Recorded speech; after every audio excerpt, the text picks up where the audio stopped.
cook the pasta first. So cook the pasta according to the instructions in the box. Make sure to put salt.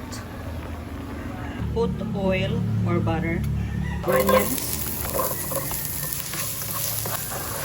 Saute the onions until it turns translucent.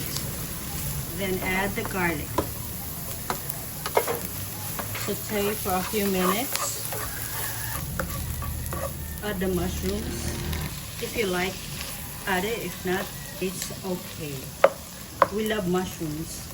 And it's a great way to put vegetables, you know. Saute for a few minutes.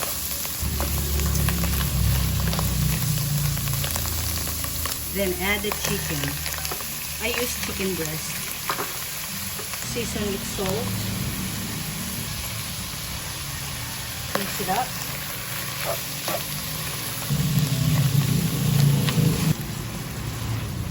Cook until the chicken is no longer thin. Then add the Alfredo sauce.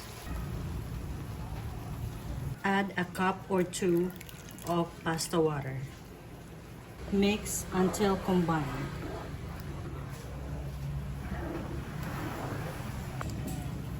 Add dried parsley.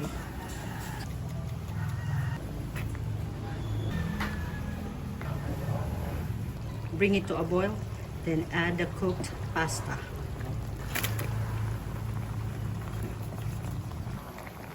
Mix. Just put the fire on low and just let it simmer. Mix until combined. Let it cook for a few minutes.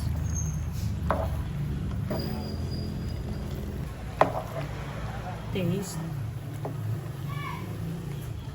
Add salt and pepper to taste. I'm only adding pepper.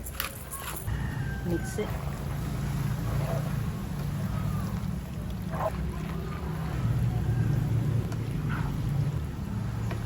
And it's ready.